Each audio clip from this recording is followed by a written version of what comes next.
on kuulda. Nii, aga inimesed vaikselt nüüd saali kogunenud tagasi. Loodetavasti oli meeldiv kohvipaus. Saite väikseid ampse proovida, kolleegide või vanade tuttavatega juttu rääkida. Et hakkame siis pihta päeva teise osaga ja keskeltläbi umbes selline 1,5 tundi peaks orienteeruvalt minema. Et alustame rikkumisjuhtumid ja ülevaade nende menetlusest. Ettekande teeb Astrid Matso, meie riski- ja vastavuskontrolli juht. Astrid, palun.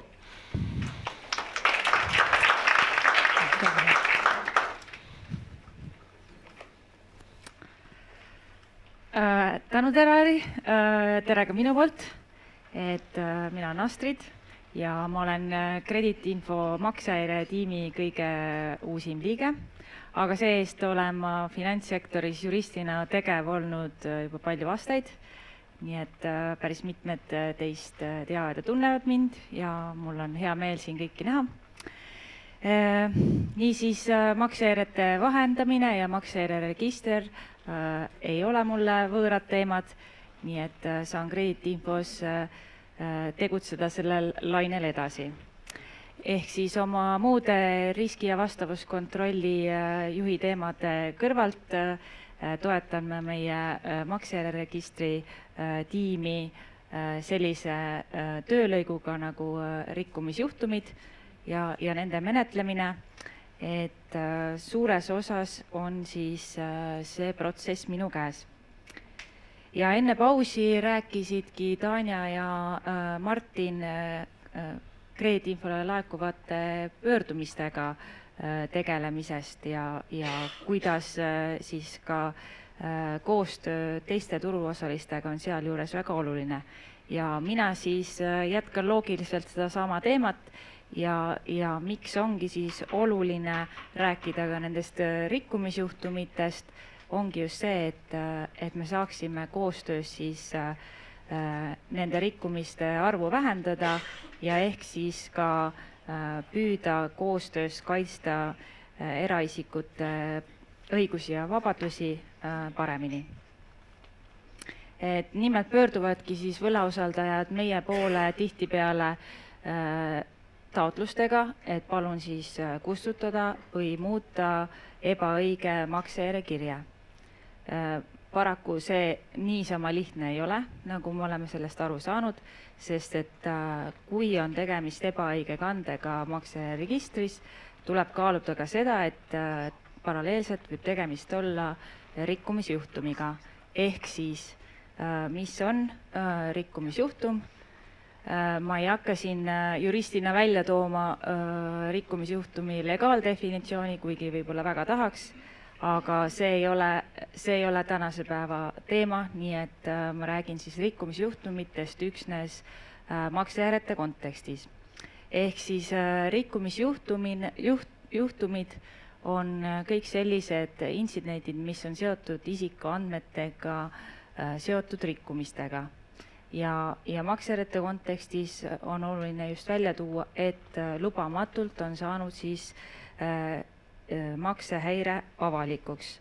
Ja avalikuks saamine tähendab siis seda, et mitte see isik ise üksnes ei näe, et tal maksehäire on üleval, vaid et selle isiku kohta on tehtud ka maksehäireregistris päringuid ja see info on siis saanud, ebaõige info on saanud siis avalikuks.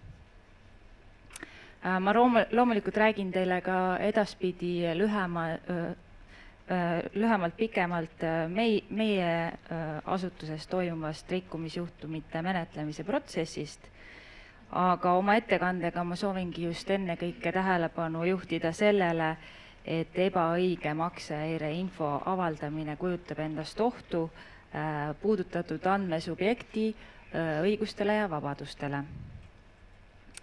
Ja nagu ma mainisin, et selleks, et saaksime rikkumiste arvu vähendada ja juba toimunud rikkumisjuhtumitega operatiivselt tegeleda, on vaja meie kõigi koostööd.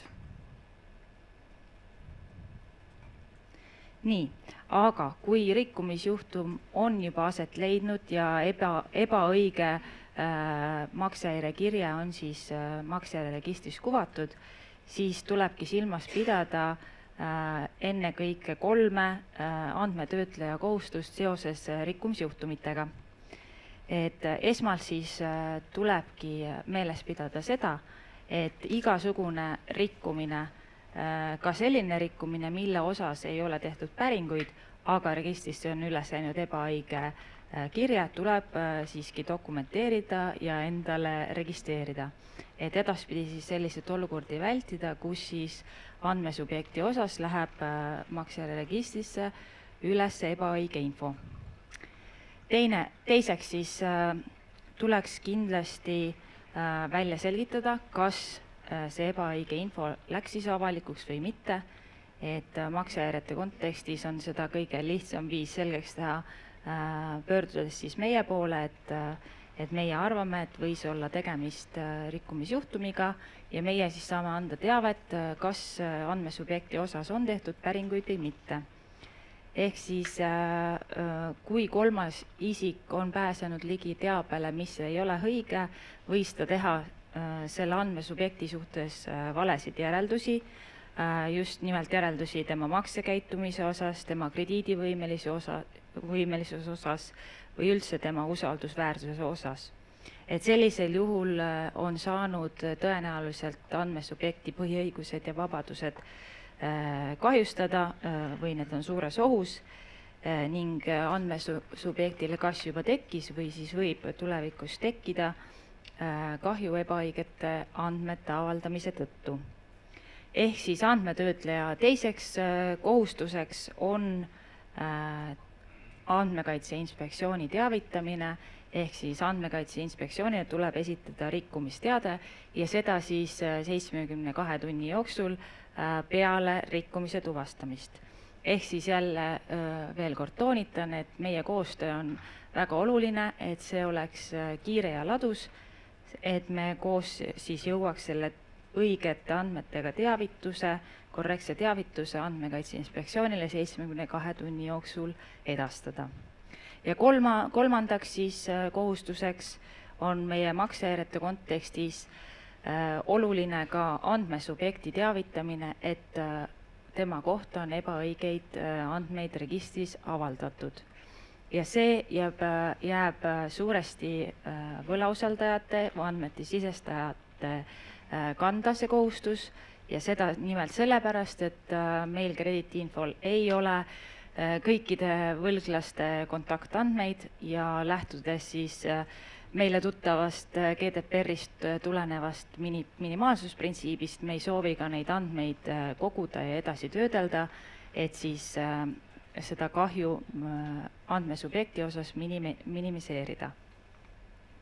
Ehk siis kolmas punkt on see, et meil tuleb ka teavitada siis andmesubjekti ennast, kuna suures ohus on tema põhiõigused ja vabadused, kui tema kohta on registris avaldatud ebaõiget infot. Aga need oht ja kahju, need on suhteliselt segased hetkel. Et käiks korra üle, et mis need oht kahju on, et siis me saaksime kõik ühtemoodi aru, millal on tegemist rikkumisjuhtumiga, millal mitte. Et nagu me teame, siis neid põhiõiguste ja vabaduste riiveid on palju ja põhiseadust ma siin ette lugema ei hakka ja nii-öelda juristi panema ei hakka. Et räägingi siis üksnes nendest võimalikest riivetest andmesubjekti põhiõigustele vabadustele, mis tulevad siis meil maksehäirete puhul kõne alla. Ja esimeseks ongi siis võimalik oht kahju või riive andmesubjekti aule ja heale nimele. Et on täiesti arusaadav, et isikule on oluline tema puhas makseajalugu. Ja kui andmesubjekti osas ilmub maksehäireregistrisse temast olenemata põhjustel suur punane maksehäirekirje, siis loomulikult on toimunud andmesubjekti osas riive tema aule ja heale nimele. Ja loomulikult siis, kui isiku kohta on veel tehtud päringuid, siis on tegemist ka rikkumisjuhtumiga, mille osas tuleb akit teavitada. Nii et esimene selline ohukahjupunkt on meil tuvastatud. Siis teine oht nii-öelda kahju andmesubjekti õigustele võib olla just õigus vabale eneseteostusele ja ettevõtlusvabadusele. Et kui on olukord, kus näiteks andmesubjekt soovib äri alustada mõne potentsiaalse investoriga ja selgub, et tal on niinimetatud võlad üleval, siis võib andmesubjekt näiteks kaotada miljonitehingu või järgneda talle muud sellised piirangud, mis takistavad tal tegeleda soovitud ettevõtlusega. Et siis on tegemist ohukahjuga andmesubjekti ettevõtlusvabadusele. Ja kolmanda punktina, mis ma leidsin, et on relevantne ja on ka tulnud meie praktikas kõne alla, on riive või oht, kahju isiku tegevusala, elukutse või töökoha valimise vabadusele. Et siin siis tulevad näitena sellised olukorrad ette, et andmesubjekt näiteks ei saa sellisel ametikohal tööle asuda, mis nõuavad näiteks varalist vastutust. Et näiteks tulevane tööandja tegi just oma värbamisotsuse, tuginedes siis sellele informatsioonile, mis ta maksejäreleregistrist sai ja see kanne oli ebaõige. Ehk siis on piiratud andmesubjekti vabadus asuda soovitud ametikohale tööle. Ja viimasena siis toon välja, mis on suur oht kahju. Et Andmekaitse Inspektsioon on siin leidnud, mis teeb selle kahju ohu just suureks, on see, et on esinenud oht või esinenud rikkumine, mis kahjustab andmesubjekti mainet. Et sinna alla liigituvad siis kõik sellised juhtumid, kus siis andmesubjekt ei ole saanud näiteks tööle kandideerida, Riigikogusse kandideerida, kuhu iganes ta soovib kandideerida või krediiti taotleda või eurorahadele pretendeerida. Et kui andmesubjekt ei ole ebaõige maksehäire kande tõttu saanud midagi, mida tal oli eeldus, et ta saab teha, siis esineb andmesubjektil mainekahju ja see oht tema õigusi ja vabadusi kahjustada on suur.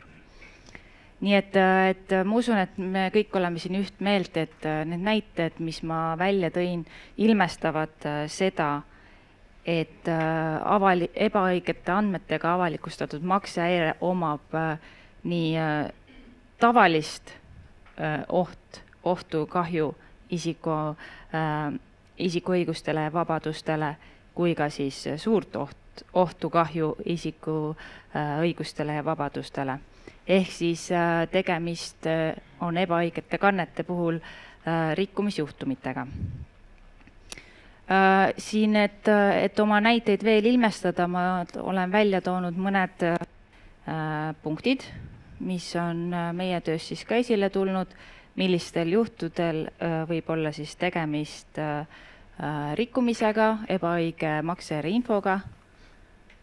Et näiteks on rikkumisjuhtumid siis, kui maksejärje näiteks läks tehnilise või inimliku eksimuse tõttu avalikuks, loomulikult see info, mis seal siis avalikuks läks, oli ebaõige. Rikkumisjuhtumiteks on ka siis, kui näiteks võlausaldaja on unustanud või on jäänud mingi asjaolu tõttu maksehäire õigel ajal lõpetamata ja isikul näitab, et on kehtivaid maksehäired, kuigi tal võib-olla juba viimased aasta aega ei ole aktiivsed maksehäired olnud. Siis ka sellisel juhul võib olla tegemist rikkumisjuhtumiga, muidugi see sõltub asjaoludest, seda peab igakordselt kaaluma, aga võib olla ka rikkumisjuhtum siis, kui on avalikustatud ebaõige summavahemik või võlgnevuse suurus, siis kui on ka maksehäire alguskuupäev vale, siis võib ka olla tegemist rikkumisjuhtumiga, et kui alguskuupäev nihkub varasemaks, siis isik, kellel tegelikult sel hetkel maksejärjed polnud, oli üleval justkui võlgnik. Ja viimase punktina siis võib välja tuua, et rikkumisjuhtumiks on ka selline olukord, kui avalikustati maksehäire, mille aluseks olev nõue oli juba tegelikult aegunud. Aga selleks, et teid võib-olla inspireerida ka oma protsesse üle käima ja tõhustama, ma annan sellise põgusa ülevaate, et kuidas meil asjad käivad. Et tänaseks päevaks oleme oma rikkumismenetluse protsessi suuresti tõhustanud. See on meil nii-öelda semiautomaatne, et kui varem võis kuluda ühe rikkumisjuhtumi menetlemise peale mitmeid päevi, kirjavahetusi võlausaldajatega, võib-olla konsulteerimis ka advokaatidega, et päris pikk protsess, siis nüüd on hea meel tõdeda, et oleme selle protsessi optimeerinud enda jaoks ja soovin tänada ka siinkohal aktiivseid võlausaldajaid, kes meiega kaasa mõtlevad ja aktiivselt meile vastuseid annavad. Ehk siis käime üle selle protsessi kiiresti. Et kõigepealt siis, nagu Martin ka rääkis, et kõik saab alguse sellest, kui võlausaldaja meie poole pöördub, me kaardistame selle pöördumise ära, vaatame, millega täpselt tegemist on. Ja kui võlausaldaja näiteks esitab meile taotluse, et palun kustutada, siis sellest hetkest algabki meie jaoks rikkumismenetluse protsess, sest seal on vaja välja selgitada, mis on need kustutamise põhjused. Et kui kustutamise põhjuseks on see, et kogemata läks maksejärje üles isiku kohta, kellel seda tegelikult ei olnud, siis ilmselgelt on tegemist rikkumisjuhtumiga. Siis järgmisel etapil me teemegi selle kindlaks, et mis need täpselt siis asjaolud olid. Et me kontrollime kõigepealt seda, et kas isiku kohta on tehtud päringuid. Kui päringuid tehtud ei ole, siis see asi nii hull ei ole. Et siis me saame lihtsalt teadvustada, et selline rikkumine on toimunud, võib-olla võlausaldajale meelde tuletada, et ole nüüd tubli ja kaasajast oma andmeid ja kontrolli põhjalikult, et maksehäire, mille sa üles paned, vastaks selle avaldamise tingimustele. Ja siis sellisel juhul me tuvastame, et ohtu või kahju andmesubjekti õigustele ja vabadustele ei olnud. Me parandame selle maksehäire kirja või kui vale isiku kohta see üles läks, siis kustutame ja siis saame me kõik oma eludega edasi minna. Aga kui on tegemist olukorraga, kus ikkagi esines oht või kahju andmesubjekti õigustele ja vabadustele, läbime me siis 4 sellist etappi. Et kõigepealt siis vajadusel täpsustama asjaolusid, aga seda etappi me saame kõik koostöös ära hoida, kui võlausaldaja pöördumine meie poole oli piisavalt detailne ja hõlmas kõiki selle rikkumisjuhtumi asjaolusid. Nii et on väga oluline, kui rikkumisjuhtum on toimunud ja te meie poole pöördute, siis et kõik võimalikud rikkumise asjaolud oleks kenasti välja toodud. Siis teise punktina meie koostame ja edastame siis võlausaldajale sellise kirjaplangi, võib-olla olete juba kohanud, kus on siis ära toodud andmesubjekti isikukood ja rikkumise asjaolud, et te saaksite edastada selle kirja pöördumise andmesubjektile. Nagu ma mainisin, siis meil andmesubjektide kontaktandmeid pole, nii et suures osas loodame me teie peale, et teie kenasti oma kohustust täidate ja andmesubjekti teavitate ja meie siis soovime ka, et meie süsteemidesse jääks märk maha, et selline teavitus on tehtud, nii et kui olete andmesubjektile ära saatnud selle teavituskirja, siis palume meile ka märku anda. ja kui on andmesubjekt teavitatud, siis meie oleme võtnud enda ülesandeks teavitada ka andmesaajaid ehk neid isikuid, kes siis seda ebaõiget maksejärjeinfot registrist pärisid. Et selle mõte on siis heastada andmesubjektile toime pandud rikkumine.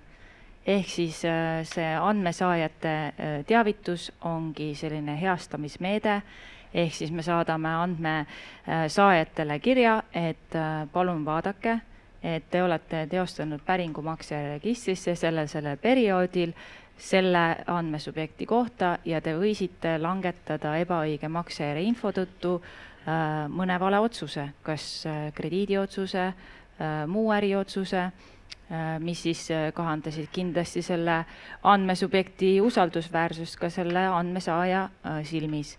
Nii et selle teavituse eesmärk on ka see, et andmesaaja saaks siis võib-olla oma tehtud otsuse üle vaadata. Ja viimase etapina siis saadame rikkumisteate AKile, üritame olla seal võimalikult täpsed, võimalikult konkreetsed ja seda jällegi me saame olla üksnes koostöös teiega. Muidugi rõhutades siin seda asjaolu, et enamikud teist olete ka vastutavad andmetöötlejad, nii et tegelikult oleks ideaalses maailmas selline, et teie saadate ka omapoolse siis rikkumisteate AKile selle sama rikkumise kohta. Kuigi mina isiklikult arvan, et miks peaks AKI saama ühe sisuga 2 teadet, et eks see on kokkuleppe küsimus ja võib-olla on meil siin teatud turuosalistega kujunenud välja ka praktika, et kes kuidas mida teeb. Nii et selline lühike ülevaade siis meis toimuvast rikkumisjuhtumite menetlemise protsessist. Siis ma tahangi nüüd järgmiseks veel üle rõhutada, üle käia, kuidas me saaks paremini. Et jätkuvalt on võtmesõnad tõhus koostöö, et me saamegi neid rikkumisjuhtumeid vähendada, andmesubjekti õiguste ja vabaduste rikkumisi vähendada, heastada, olla ka andmesubjektide jaoks võimalikult viisakad ja läbipaistvad ja korrigeerida siis oma tegevusi seal, kus tarvis, et eesmärgiga siis just vähendada nende probleemide hulka. Seega, kui on kahtlus, kas on tegemist rikkumisjuhtumiga või on sellega seoses mõni muu küsimus, kuidas täpselt teha, kellele kirjutada, mis see kirja sisu peaks olema, siis me oleme siin oma tiimiga seda juba mõnda aega teinud, juurutanud, meil on olemas praktika, nii et võtta ka julgesti meiega ühendust, saame arutada ja enda jaoks siis parema praktika kujundada ja võib-olla ka siis mitte võib-olla, vaid täitsa kindlasti kaitsta paremini ka andmesubjektide õigusi ja vabadusi. Ja nagu enne sai ka mainitud, siis palun kirjeldada võimalikult täpselt ja ausalt, et mis juhtus, kas oli mingi tehniline viga, inimlik eksimus, lihtsalt olid valed andmed või oli seal muu vaidlus või asjaolu, miks ebaõige kanne registrisse tehti. Et võimalikult detailselt meile kirjutada. Siis me ei pea edasi-tagasi seda pingpongi mängima ja kirjasõpradeks väga tükk aega olema. Ehk siis ka 3. punkt, et ole nobe vastaja, et nagu enne sai märgitud, siis me peame koostöös suutma selle rikkumisteate Andmekaitse Inspektsioonile kokku panna 72 tunni jooksul, nii et loodame andmekaitsespetsialistide kiired näppe. Ja viimaks oleme siin isekeskis mõelnud ja soovime ikka ja alati saada paremaks, tublimaks nii andmesubjektide vaates kui Andmekaitse Inspektsiooni vaates, kui ka muidugi olen võtnud enda südame asjaks. Ega seda me ei saa minimeerida, et andmesubjektide jaoks on ikkagi maksehäire kirje paha. Aga tegelikult on maksehäire info vahendamine väga oluline, nagu siin eelkõnelejad ka rääkinud on, siis me saame üksnes oma protsesse veelgi paremaks teha, veelgi läbipaistvamaks ja veelgi toimivamaks luua. Ehk siis esimese punktina olen välja toonud meie plaani kaaristada ära võimalikud kustutamise alused. Ehk kui võlausaldaja meile praegu kirjutab, et palun kustutada, siis me peame hakkama torkima, et mis alusel, mis juhtus, kuidas oli, aga kui me oleme selle kaaristuse ära teinud, siis lõpplahendus oleks see, et võlausaldajal olekski teatud nimekiri, millest siis valida, mis need kustutamise alused täpselt peaks olema. Et meil oleks ühine arusaam, millal kustutatakse, millal muudetakse, et selline kaardistus on meil plaanis esimeses kvartalis järgmine aasta. Ja loomulikult, kui me oleme selle kaardistuse ära teinud, mingitele järeldustele jõudnud, siis me saame seda ju laiemalt kuvada ka teile ja koostöös ja teie sisendit arvestades seda kaardistust kindlasti täiendada. Ja teise kvartali plaaniks oleme seadnud endale maksehäire kustutamise ja kirja muutmise vormi. Seda siis selle tõttu, et te ei peaks meile igakordselt meilis kirjutama, see isik, juhtus see, vaid olekski konkreetne vorm, milles on siis sellised valikukohad, et see infovahetus muutuks lihtsamaks, läbipaistvamaks ja ühetaoliseks siis kõikide võlausaldajate puhul. Et see ongi hea sellepärast, et siis ei kasuta me erinevaid mõisteid ja võib-olla AKI jaoks muutub ka rikkumisteate sisu selgemaks, et me kasutame ühtmoodi mõisteid, saame ühtmoodi aru. Kolmandas kvartalis plaanime täiustada e-krediidiinfo portaali, kus täiendame oma kustutamise ja muutmistaotluste vorme ja jällegi mõte siis seesama nagu meili puhul, et oleks need kustutamise muutmistaotlused võimalikud ühetaolised ja need alused oleksid kõigile ühesugused ja ühtmoodi arusaadavad. Ja viimaseks siis neljandaks kvartalis plaanime sisse seada sellise teavituste, meeldetuletuste, alertide süsteemi, et võlausaldajad, kes sisestavad läbi e-krediidi info, tihtipeale töötajad vahetuvad, arusaamad muutuvad, võib-olla seal võlgnikuga ootamatult mingi vaidlus laheneb, et saata meeldetuletusi siis võlausaldajatele meili teel või läbi e-krediidi infoportaali, et ole kena, kontrolli üle, sa pole ammu vaadanud, kas need andmed, mida sa oled võlgniku kohta makseregistri sisestanud, on ikka korrektsed ja ajakohased. Et sellise süsteemi plaanime siis järgmise aasta lõpus käima lükata ja olgu siin ikkagi mainitud, et meie koostöö on väga oluline ja teie sisendiga arvestatakse. Et teie olete need, kes makseregistrit peaasjalikult kasutate, nii et see oleks teie jaoks ka mugav, arusaadav ja meie jaoks siis lihtsustaks rikkumistega tegelemist ja Andmekaitse Inspektsiooniga suhtlemist. Ja viimaks tahaksingi nagu südamele panna ja öelda, et see koostöö veel ladusam oleks kui seni, siis kaasake meid oma töögruppidesse või nõupidamistesse, kus te räägite maksehäiretest, et me saaksime anda teile oma panuse ja pakkuda oma ideid ja koostöös me saamegi välja töötada uusi, paremaid toimivaid lahendusi. Nii et makseregister toimib siis meie kõigi koostööl ja saab kasvada üksnes teie ja meie kõigi kaasabil. Nii et aitäh minu poolt.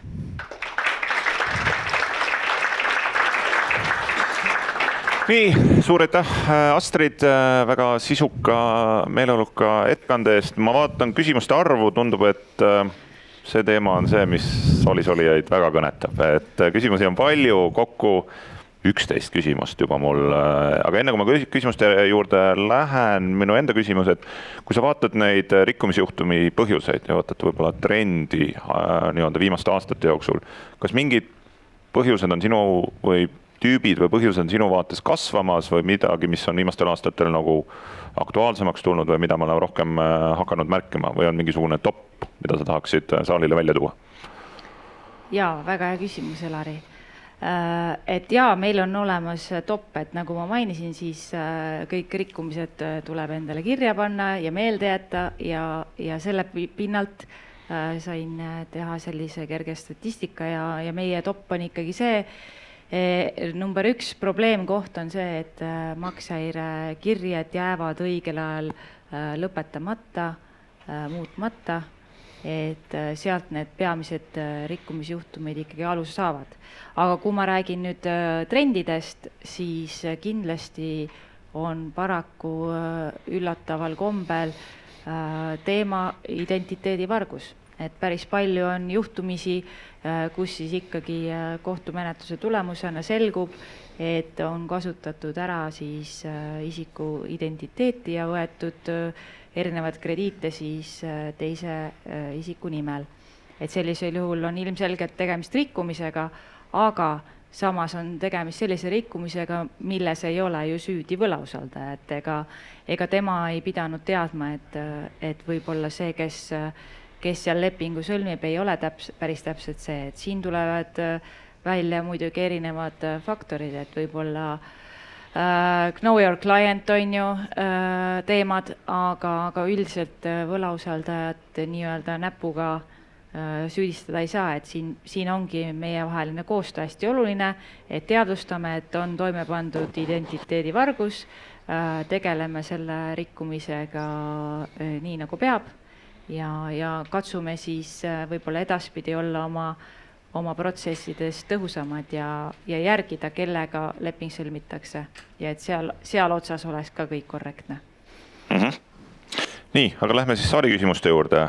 Võib-olla paar kiiremat küsimust, et miks krediitinfo rikkumisteatiseid avaldatakse teie kodulehel?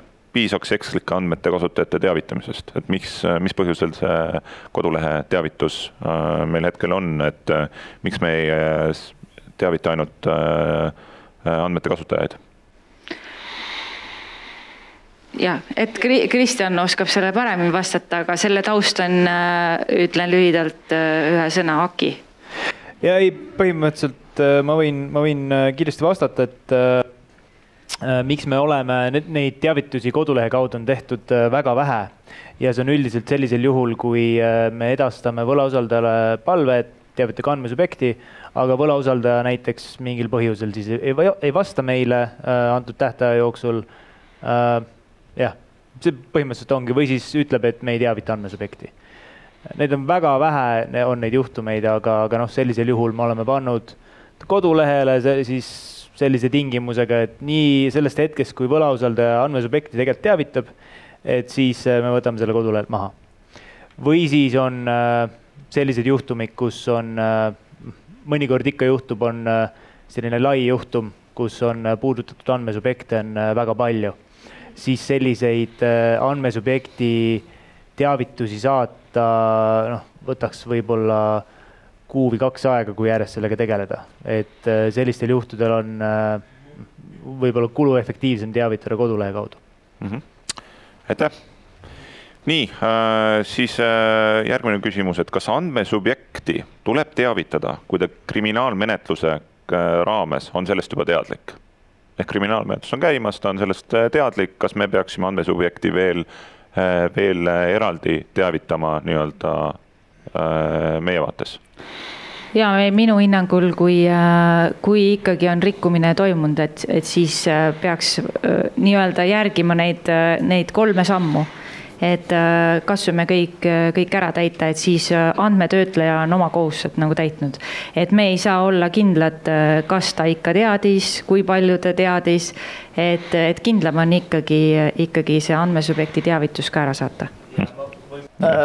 Et ma täiendan enda poolt, et miks me palume andmesubjekti teavitada on ka sellest, et ta võib-olla teab, et kriminaalmenetlus käib selle kolmanda isiku suhtes, aga ta ei tea, et tema kohta tehti registris päringuid.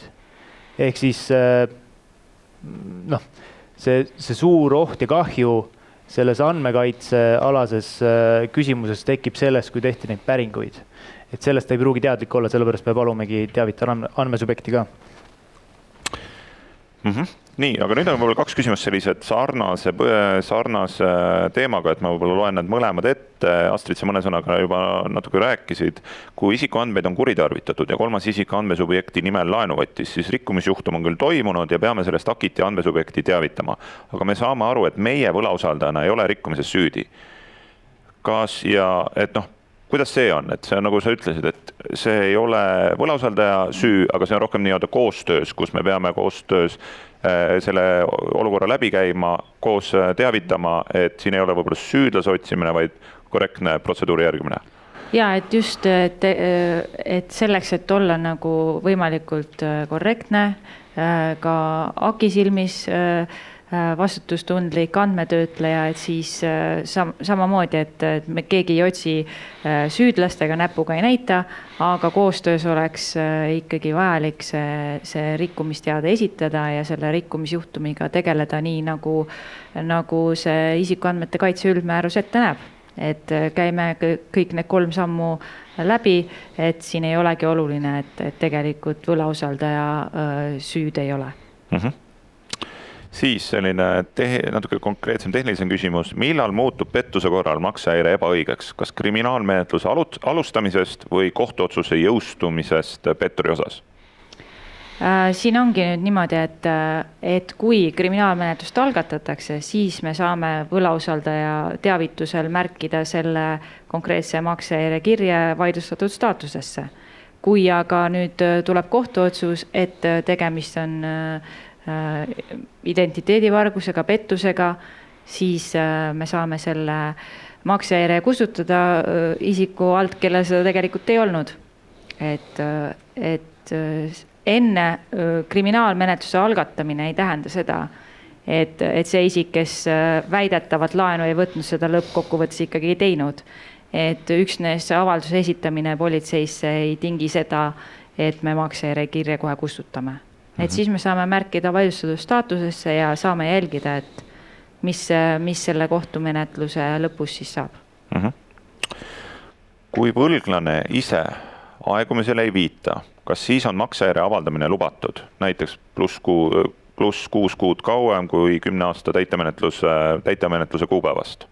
Põhimõtteliselt püsti. Aegumine on selline õiguslik instrument, millele peab tuginema. Ehk siis, kui isik sellele ei tugine, siis nõue faktiliselt sellele pole tuginetud. Ehk siis nõuet saab veel sisse nõuda.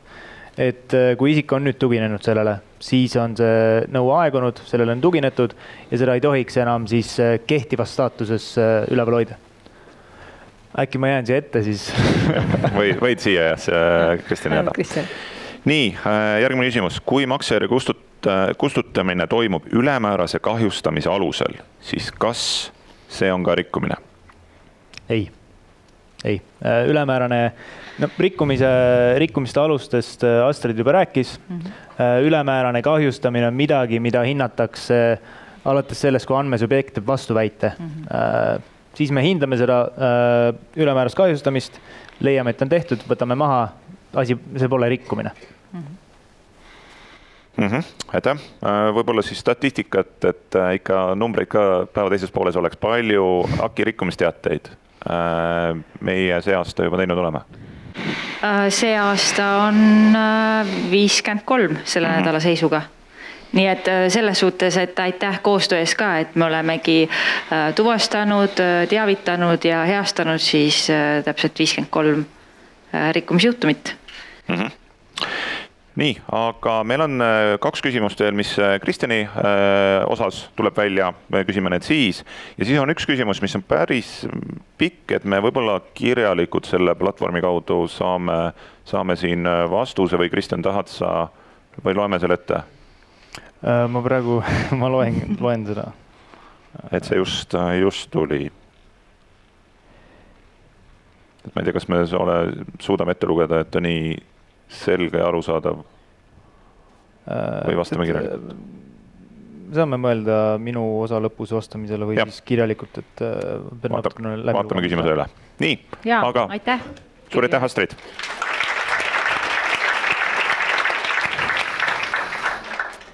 Nii, aga jõuame siis päeva 4.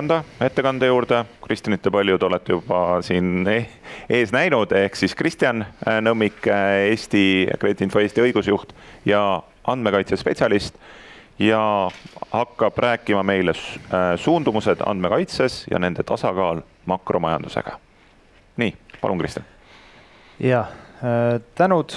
Tere kõigile, olen Kristjan, aastaid töötanud pangandus-finantssektoris, tegelenud niimoodi krediidiriskide teemadega üldisemalt võib-olla ja nüüd Kreditinfos siis natukene detailsemalt maksehäireinfoga. Maksehäireinfo kaebustega, järelevalvemenetlustega, seaduse muudatustega, selliste asjadega. Toetan, nagu Astrid, Martin ja Tanja, siis meil on selline maksehäire tiim, toetan meie maksehäire tiimi igapäevast tööd.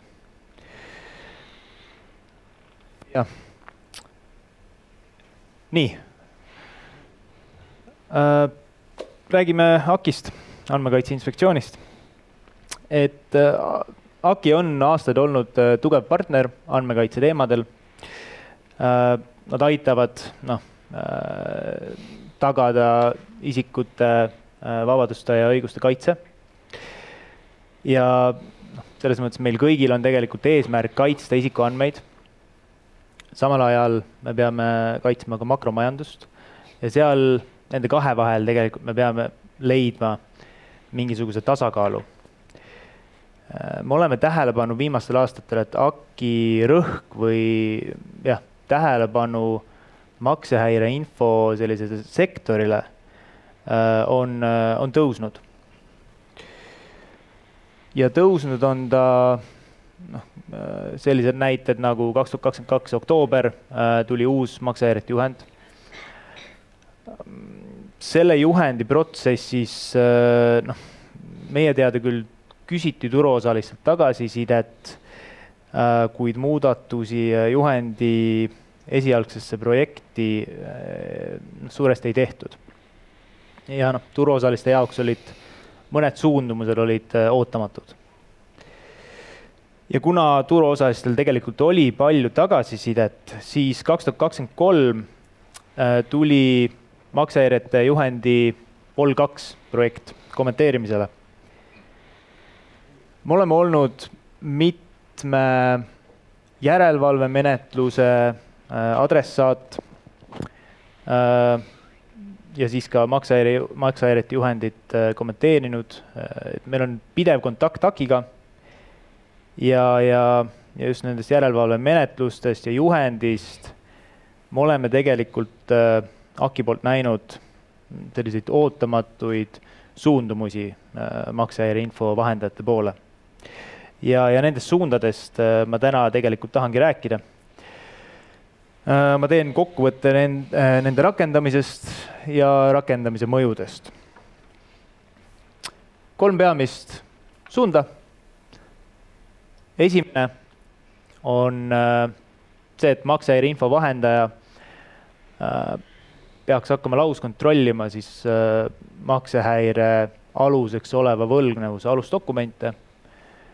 See on tuletatud andmete õigsuse kontrolli kohustusest. Teiseks, maksehäireinfo vahendaja peaks kaaluma lõppenud maksehäirete avaldamise tähtaega vahemikus 0–5 aastat. See on siis vastukaaluks praegusele lahendusele, kus on fikseeritud 5 aastat. Ja kolmandaks andmesaaja õigusliku aluse analüüs. Ehk siis andmesaaja ehk võlausaldaja, see, kes teeb registrisse päringu. Et tema õigusliku aluse selline lauskontroll. Alustame esimesest.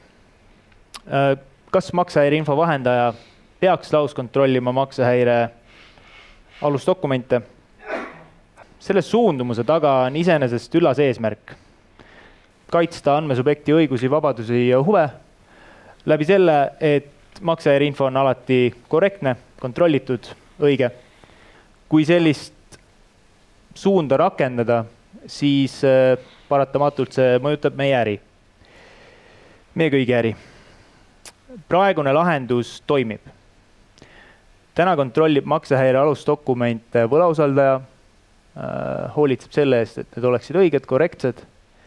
Väga lihtsal põhjusel, sellepärast, et võlgnevuse dokumendid, raamatupidamisdokumendid, arved, e-kirja vahetused on kõik võlausaldaja käes. Maksehäire info vahendaja lihtsalt kontrollib, küsib kinnitust sisuliselt, et need andmed on õiged ja korrektsed. Kui rääkides ajakulust võib-olla, et liidese kaudu maksehäire, kui seal on muidugi kõik eelnevad tingimused täidetud, liidese kaudu siis maksehäire üleslaadimine nii-öelda on kohene. E-krediidi info kaudu läheb alla 5 minuti. Sellest ajakulust tuleb hiljem juttu. Et kui täna maksehäire info vahendaja selle lauskontrolli hakkaks tegema, tähendaks see ajakulu kasvu paratamatult. Et täna seda süsteemi saaksime üleval hoida, siis maksehäire info vahendajal oleks vaja palgata täiendavalt circa 70 juristi, kes neid dokumente siis läbi analüüsiks, riskkontrolliks nende andmete õigsust. See on sisuline töö, õiguslik töö, seal on vaja kontrollida, mis on rikkumise asjaolud, kas leping on sõlmitud, millises vormis, kas on mingid rikkumist välistavad asjaolusid. Ja siis lisaks juristi ajakulule läheb ka maksehäire sisestamise protsess pikemaks. Arvestame seda, et päevas sisestatakse keskeltläbi 277 maksehäiret.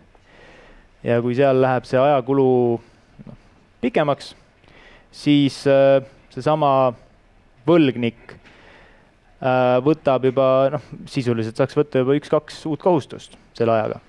Et 1-2 tundi on neto ajakulu. Seal ma ei ole arvestanud seda, et võlausaldaja peab mitte võlgnikuga, vaid maksehäire info vahendajaga suhtlema. See meilide edasi-tagasi põrgatamine, lõppkokkuvõttes võib ühe maksehäire üles saamine võib võtta paar päeva. Ühesõnaga, see lihtsalt tekitab suuremat krediidiriski. Kui maksehäire info vahendajal on juba 70 juristi täiendavalt vaja, siis on täiendav tööjõudu vaja ka tegelikult võlausaldajad, kes nende 70 juristiga suhtleks. Et me saaks neid kliendi dokumente läbi töötada. Selge on see, et seda analüüsi peaks tegema enne igat üksikut maksehäire üleslaadimist kui ka uuendamisel 277 maksehäiret päevas. Ja jõuame tegelikult sinna, et pankadele, krediidiandjatele, telekom-ettevõtetele, paljudele teistele ühel või teisel vormis kehtib kliendisaladuse kohustus. Võlausaldajad peaksid siis analüüsima, kas nad üldse võivad maksehäire info vahendajale selliseid kliendi andmeid saata. Me räägime siin e-kirja vahetused, telefonikõne salvestised, raamatupidamisdokumendid, lepingud, põhimõtteliselt kõik seda kliendisuhet hoomavad dokumendid.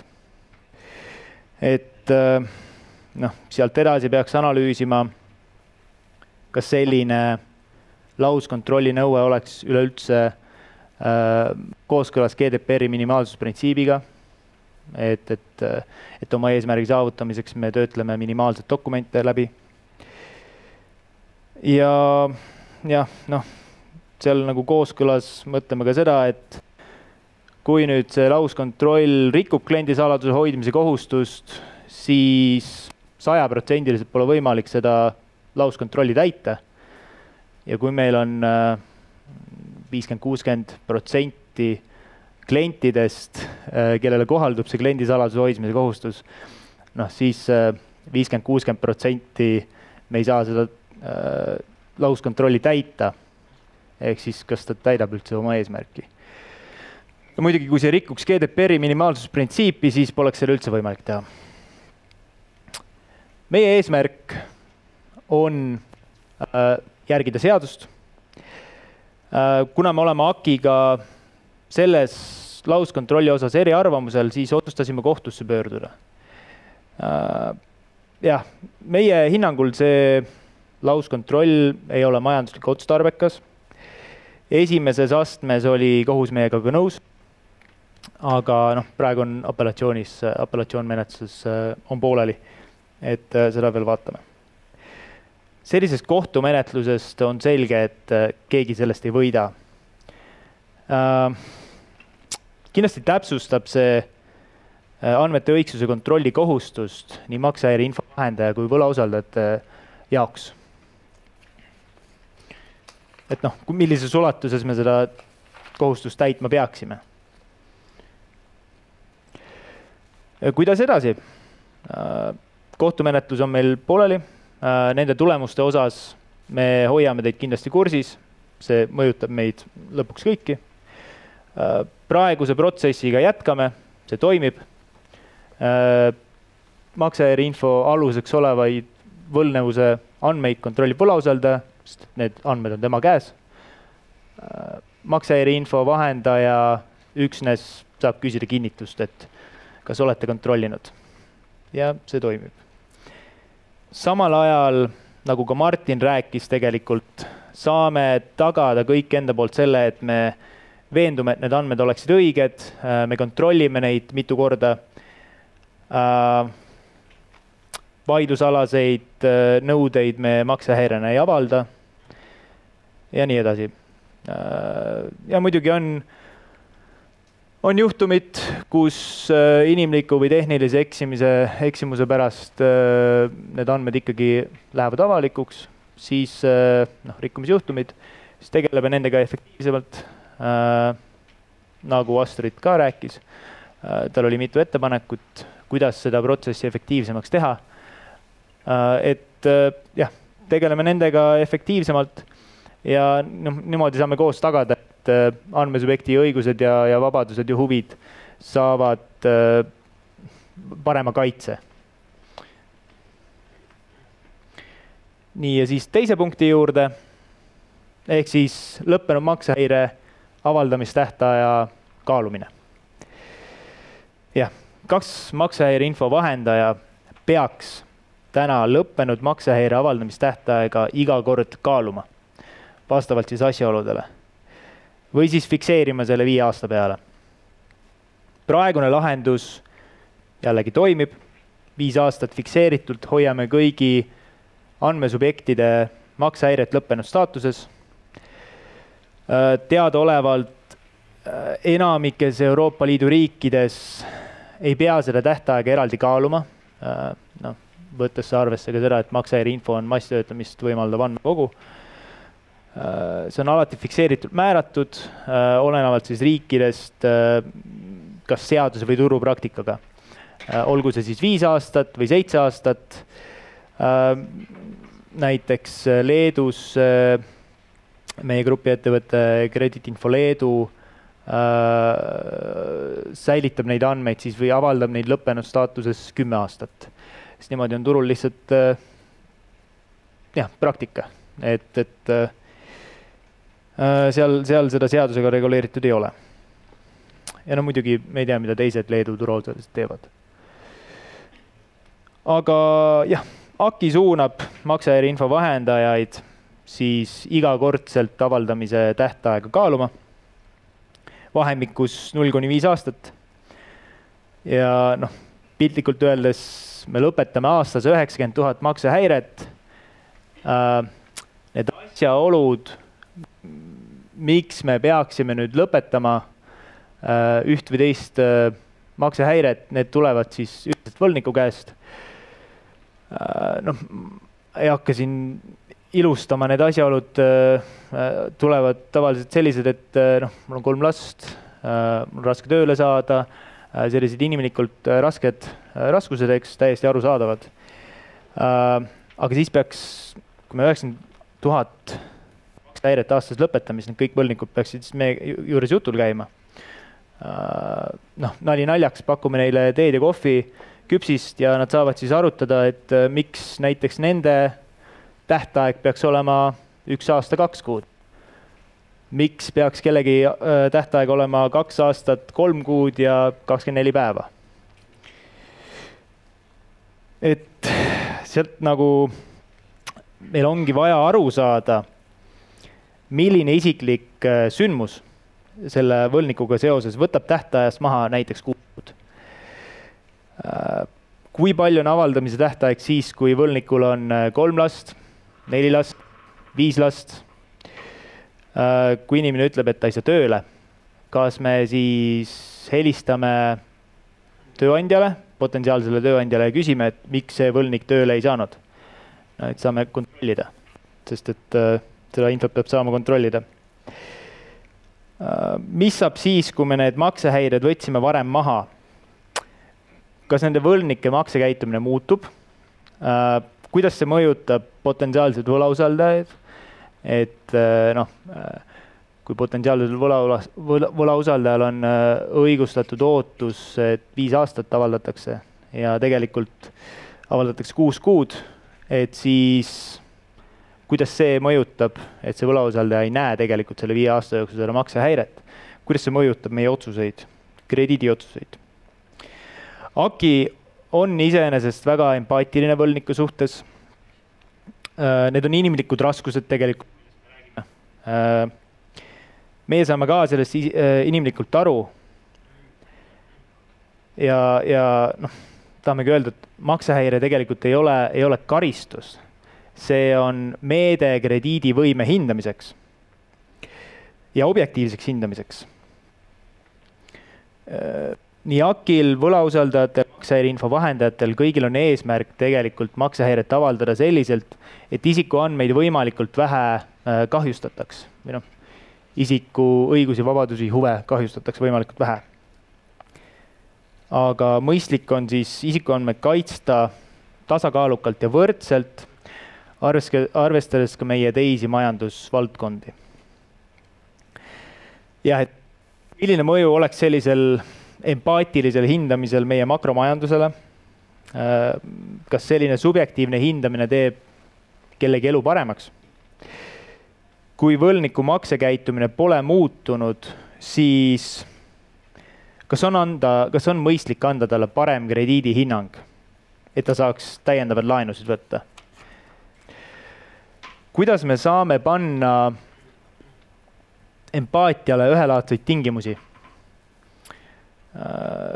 Näiteks me saaksime võtta samad kriteeriumid, mida pank kasutab oma krediidiotsuse tegemisel. Kui sellist kohustust täna täitma hakata, eeldusel, et meil need ühelaadsed tingimused on olemas, siis seda infot võlgniku kohta, ehk siis palju tal lapsi on ja kontrollitud infot, seda me saame võlausaldajatelt. Saame ka võlgnikult seda küsida, aga kes selle tõele vastavus kontrollib. Võlausaldajalt, nagu ma juba varasemalt tegelikult rääkisin, kliendisaladuse hoidmise kohustus. Kas nad saavad üldse selliseid andmeid meile edastada, ilma et nad rikuks kliendisaladuse hoidmise kohustust? GDPR-i minimaalsusprintsiip. Kas nad üleüldse kõik võlausaldajad, kas nad saavad üldse meile neid andmeid edastada? Seda tuleb analüüsida, et kui võlausaldaja ise mõtleb selle peale, kui kaua tal läheb aega krediidiotsuse tegemisega ja et siis maksehäireinfo vahendaja hakkaks sarnast protsessi läbi tegema iga lõppenud maksehäire puhul sarnase ajakuluga, aga empaatilisemalt, et kuidas see töötab. kahel juhul on AKI teinud empaatilise otsuse ettekirjutusega meile. Me ei tea, millistel alustel need on tehtud ning mis mõju nendel otsustel tegelikult on. Ma võib-olla väga nende kahe ettekirjutuse sisusse ei taha minna, aga jah, väga nagu keeruline aru saada, et laest võetud näide, et kui on 6 maksehäirega inimene ja me nüüd lõpetame enne 5-aastast tähtaega tema maksehäire, lõppenud staatuses maksehäire avaldamise, et ja kõigi nende 6, et nüüd võlausaldaja teeb maksehäire registrisse kontrolli ja vaatab, et puhas leht. Väga hea. Potentsiaalne krediidisaaja. Jah, meil on 2 sellist otsust, teistel turuosalistel on võib-olla veel.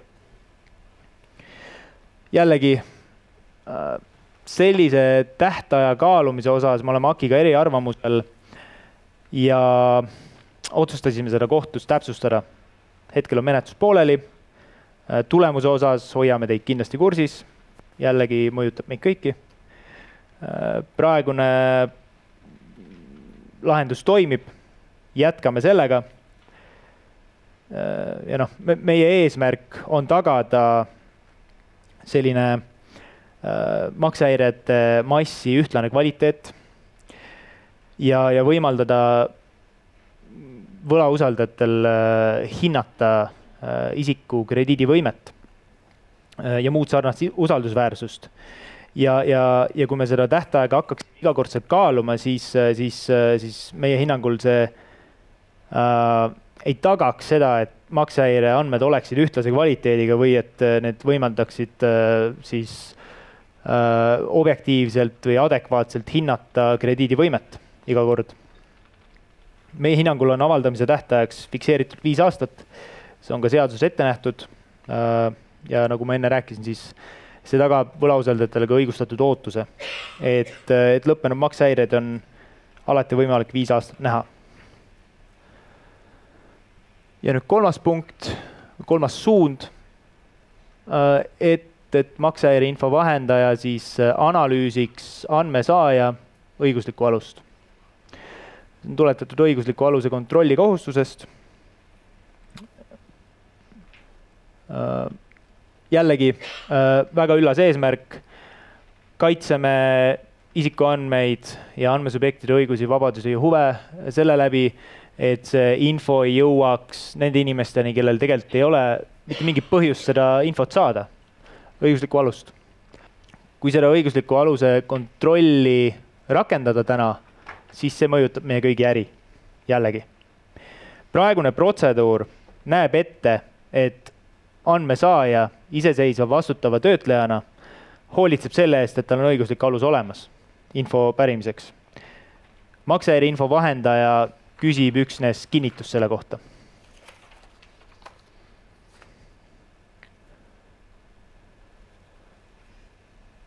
Jah, AKI suunab siis iga päringu puhul õiguslikku alust süvitsi kontrollima. Jah, kui maksehäire info vahendaja täna hakkaks seda süvitsi kontrollima, seda õiguslikku alust, siis meil oleks piltlikult öeldes vaja võlausaldajatelt näha jälle neid õiguslike aluse analüüse, dokumente, köidetud, reavahe 1,5, mis iganes, eks. Ja ka muidugi kliendiga seotud andmeid. Et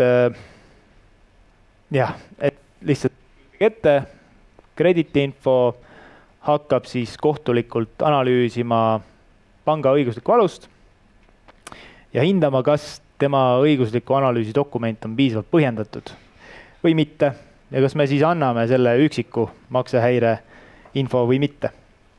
Et jah, meie võrdlemisi väike tiim hakkab siis 400, 500, 600 pealist panka auditeerima. jah, enne iga päringu vastust siis peaksime koos võlausaldajatega läbi töötama konkreetse andmesubjekti andmed. See pikendaks krediidi väljastamise protsessi ja see oleks ka praeguses süsteemis kulukam. Tõenäoliselt sellega me vähendaksime rikkumisjuhtumeid, aga mis on see nagu paberimäärimise hind siin? Jällegi paljudele turuosalistele kehtib kliendisaladuse hoidmise kohustus ühes või teises vormis. Kas me neid andmeid üleüldse saame võlausaldajatelt küsida? Peaks veel analüüsima, kas GDPR-i minimaalsusprintsiibiga on see kooskõlas. Jah, ja tegelikult meil oleks vaja aru saada enda jaoks sellest, et kuivõrd me tegelikult peaksime analüüsima teise iseseisva vastutava töötleja õiguslikku alus, kes on ise selle eest juba hoolitsenud, et tal õiguslik alus olemas oleks. Meie eesmärk on saada olevate vahenditega välistada võimalus, et ilma õigusliku aluseta isik ei saaks andmesubjekti maksehäire infot. Seetõttu e-krediidi infos meie portaalis küsime alati kinnitust selle kohta, kas siis andmepärijal või andmesaajal on olemas õiguslik alus ja milline see õiguslik alus on. Lepinguliste või liidestuste puhul me küsime seda alati lepingus. Andmesaaja on iseseisev vastutav töötleja. Meie hinnangul meil on pea võimatu seda õiguslikku alust analüüsida. Ja see ei tagaks ka maksehäire info efektiivset liikumist. Praegune lahendus, kus iga andmesaaja hoolitseb oma õigusliku aluse olemasolu eest ja maksehäire info vahendaja küsib selle kohta kinnitust, toimib. Jällegi, me oleme selle nõude osas, mitte nõude, aga suuna osas AKI-ga eri arvamusel. Jagasime selle kohta tagasisidet maksehäirete juhendi Vol2 projektis. Kui ka ühes järelevalve menetluses. Siis ei ole välistatud see, et üks hetk peame ka selle siis suuna täpsustamiseks pöörduma kohtusse. Aga jällegi me saame kõiki teid kursis hoida, et kui pöördume, siis kuidas selle menetlusega läheb. Ja siis teen nendes 3 punktis kokkuvõtte, et need 3 nõuet toovad kaasa tervikuna tegelikult protsessi aeglustumist ja kulubaasi kasvu, olulise kulubaasi kasvu. Mõju tegelikule eesmärgile on minimaalne. Kui me lauskontrolliga hoiame ära kuus võib-olla 1-2 juhtumit, aga see maksab 1 000 000 eurot rohkem, siis kas see on efektiivne? Protsessi aeglustumise mõju on tegelikult tõsine, sellepärast et need samad inimesed, võlnikud, tegelikult saavad selle aeglustumise nagu protsessi ajal või selle nagu ajakulu suurenemise ajal juba võtta 1 või 2 uut kohustust, mis mõjutab meil lõpuks meie makromajandust, mis on väga sõltub meie tarbija käitumisest. Nii et jah, paar mõtet ja siis aitäh teile ja siis küsimused on ka tõenäoliselt.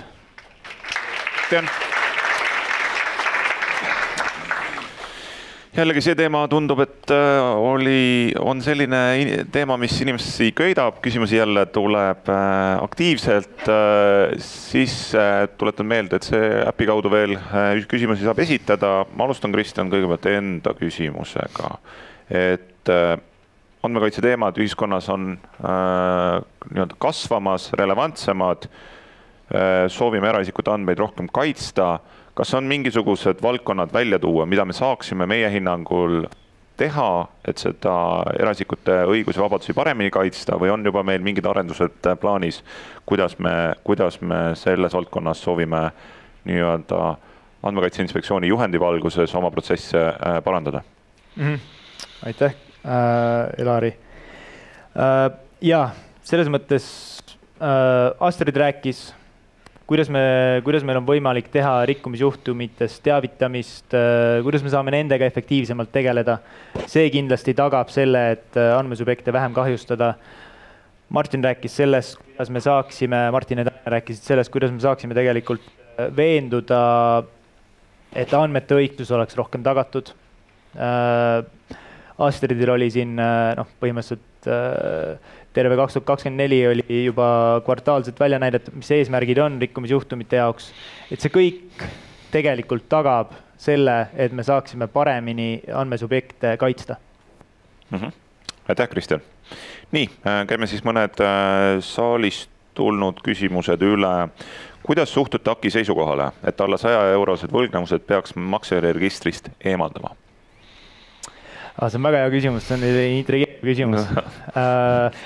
Ja sellest on ka juttu tegelikult erinevates huvigruppides. Kuidas mina seda näen? Me peame aru saama nendest objektiivsetest alustest, et mis asjad need alla 100 eurosed maksehäired siis on. Kas see alla 100 eurone maksehäire peab olema 100 eurot avaldamise ajal ja nüüd siis näiteks 3 aastat tagasi, täna on ta 150, et kas ta läheb sinna 100 eurise maksehäire alla või mitte. Näiteks kui ta oli avaldamise hetkel 1000, täna on ta 90, kas ta siis läheb sinna alla või mitte. Ja millist eesmärki ta täidab, kas on sotsiaalmajanduslik eesmärk. Kui me need ühised alused tegelikult paneme paika, siis me saame seda edasi arutada.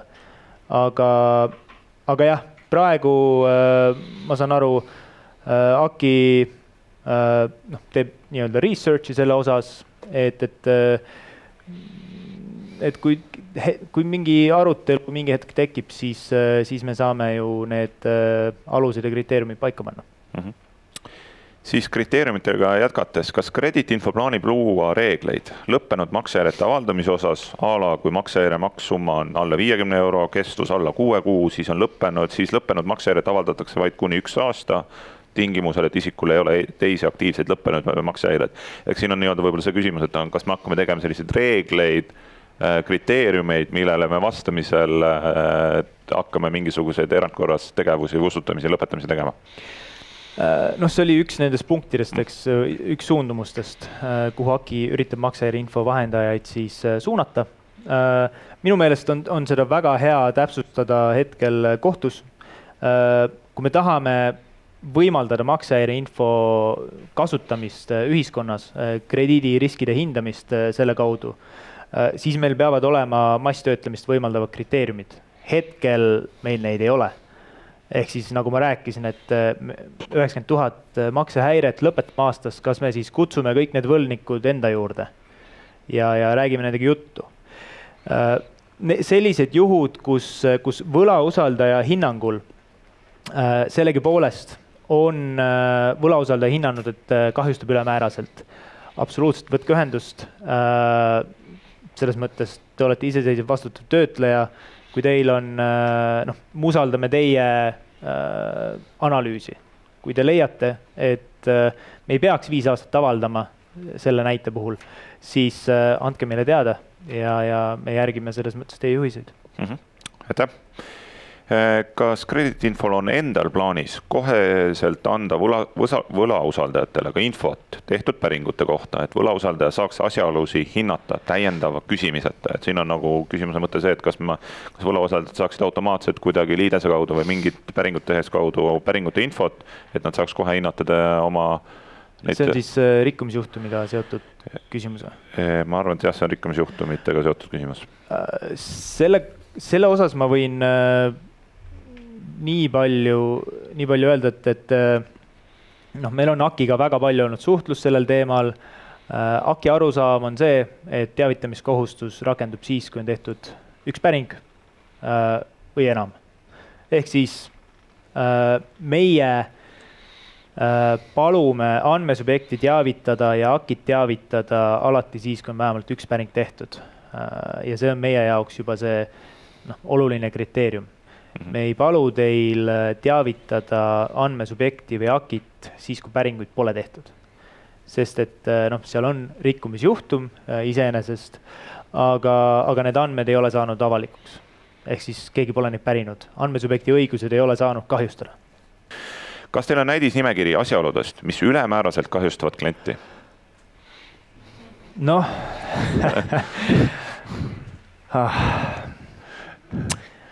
meil sellist nimekirja meil ei ole. Tahaks, et oleks.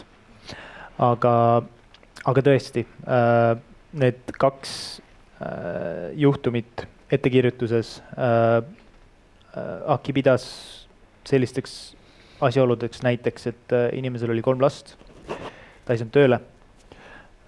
Need on muidugi kontrollimata faktid. Inimesel võis olla ka 5 last. Me ei tea, sest et rahvastikuregistrist ühtegi päringut selle kohta ei tehtud. Ei AKI ega meie. Tal oli veel seal mingisuguseid subjektiivseid asjaolusid. Raske on tööle saada, eks on üks selline asi, mis kogu aeg välja tuleb. Aga sellist näidisnimekirja, seda ei ole olemas. Ja sinna poole me püüdlemegi, et me ikkagi arvestame seda, et see on massandmed. Tohutult palju töödeldakse seda. Et me tahame vähendada seda ajakulu. Kui on mingid objektiivsed kriteeriumid paigas, super. Me saame kiiresti seda andmesubjekti õigusi kaitsta, kui see on vajalik selleks. Nii, ja võib-olla viimane küsimus selles plokis, et kui klient allkirjastab võlausaldaja juures lepingut tehes fakti, et ta on nõus isikuandmete edastamisega 3. osapoolele, näiteks maksejärjeregistrile või inkassole, siis kas on AKI nõudmised põhjendatud? AKI nõudmised põhjendatud, millised nõudmised? Ma ütlengi, et ta on nagu võlausaldaja või klient allkirjastab võlausaldajaga, mis iganes lepingu, kus on kirjas konkreetselt, et isikuandmete edastamine 3. osapoolele, näiteks maksejärjeregistrile, inkassole on lubatud, siis kas AKI nõudmised, et nii-öelda varem nii hinnata nii-öelda seda võlgnevust ja kas seda kuidagi varem lõpetada ja kas üldse, kas siin on kuidagi, näed sa mingit selle küsimuse vastuse mõttes? Seal on, selles mõttes on seal on nii palju erinevaid tahkusid selle küsimusel, et kas me räägime sellest, et kas põhimõtteliselt on antud nõusolek andmetöötlejale andmete töötlemiseks, eks, kui me räägime krediitinfost näiteks. Kellele see nõusolek peab olema antud, kas on okei, kui andmesubjekt annab selle nõusoleku andmete töötlemiseks tegelikult võlausaldajale, mitte otse krediitinfole. Kuidas need talletatud on need nõusolekud, eks, kuidas need nõusolekud tagasi saab võtta. AKI mingisugused suunad, kuhu ta tahab maksejärjeinfo vahendajaid suunata, et nendele me vaatame iga kord otsa selliselt, et case by case. Selles küsimusest jah, ma võib-olla lihtsalt ei saanud sellest lõpuni aru, et see on tükke, jah. Nii, ja võib-olla viimane küsimus, mida ma vastan ise, et siin oli üks küsimus AKI juhendi valguses, kuidas me plaanime sellega edasi toimetada, et me nii Pangaliidu kui ka Finance Estonia kaudu seda dialoogi, konstruktiivset ja professionaalset dialoogi proovime jätkata, leidmaks nii-öelda turuüleselt lahendusi ja kokkuleppeid, milles Kristjan nagu väga paljuski rääkis, et objektiivsed kriteeriumid, millele meie nii-öelda masstöötlejana saame tugineda, need reeglid oleks ühetaolised, kõigile arusaadavad, et selle tööga me aktiivselt jätkame eri osapoolte suunas, nii et nagu Kristjan ütles, on meil ka paar kohtuasja käimas, kus me proovime neid nii-öelda nõudeid natuke täpsemaks ja konkreetsemaks saada ja teatavalt neid kõike hoiame teid kursis ja kohe, kui mingid muudatusi on tulemas, et siis teiega aktiivselt suhtleme. Absoluutselt. Nii, aga siis võib-olla, kui teie küsimus, mis te esitasite, ei saanud nii-öelda ma ei küsinud seda või me ei jõudnud seda küsida, et siis julgustan peale konverentsi või seminari lõppu tulla ette arutama, toome ka ette meie kõigi kontaktid, et te vajadusel saate eraldi ühendust võtta nii Kristjani, Astridi või teiste eelkõnelejatega, et need olid need küsimused, need olid need teemad, mis me täna tahtsime katta. Ja siis võib-olla, aitäh Kristjan! Aitäh! Et päeva viimaseks osaks ongi, et esiteks suured tänud aktiivse osavõtu eest. Selles suhtes oli tore tõdeda, et see virtuaalne võimalus küsimusi esitada, et leidis kasutamist. Suur tänu selle eest, suur tänu ka osalejatele, suur tänu esinejatele, kes aktiivselt ettekannet tegid. Ma loodan, et need ettekanded andsid teile mõtteainet, midagi uut teada, mida te kas kõrva taha panite, oma ettevõttes sisemiselt saate arutada või protsessides parandusi teha. Ja võib-olla viimaseks kokkuvõtteks teemad, mis mina sooviks või paluks teil kõrva taha panna, et maksejärjeregistri pidamine, selle vahendamine sõltub andmete kvaliteedist. Mida parem andmete kvaliteet, mida täpsemaid andmeid me registrisse saadame, seda vähem päringuid. Sellest päringutest läheb edasi väiksem hulk nii-öelda järelevalvesse, menetlusse või AKI andmekaitse inspektsiooni saatmine või nii-öelda andmekaitse inspektsiooni teavitamisesse, et selles suhtes andmete kvaliteet, uuendamine on nagu ABC, see aitab meil kõigil aega kokku hoida, et hilisemaid kaebusi, vaideid ja kõiki neid vähemaks võtta. Kindlasti suhtleme võlgnikega, anname piisavalt infot, et me võlgnikud saaksid aru, mis on nende kohustused, miks see maksehäire kanne on nii-öelda registrisse pandud ja et mida nad peavad tegema, et sellest maksehäire registri kandest nii-öelda, et see lõpetada ja et nad saaksid sellest täpsemalt ja rohkem aru. Ja nagu Kristjan ütles, regulatsioonide AKI vaates hoiame teid kõiki kursis. Päris, ütleme, AKI juhendi Vol2 andmekaitse inspektsiooni esialgsed tagasiside Pangaliidule ja Finance Estonian eelmine nädal tuli, et selle analüüsimisega ja arutamisega oleme hetkel tegelemas ja kui on muudatusi kohtuasjades, kui on muudatusi meie maksejärjeregistri vahendamises, siis hoiame teid jätkuvalt kursis. Nii, ja siis lõpetuseks, et saadame välja tagasiside küsitluse lähipäevil, et palun teil võimalusel leida aega, vastata, mis teile meeldis, mis oleks võinud olla parem. Tuleviku hommikuseminare või seminari tehes siis võtame need kõik arvesse, et proovida võimalikult häid ja informatiivseid esinemisi teile teha. Ja tänan osalemise eest.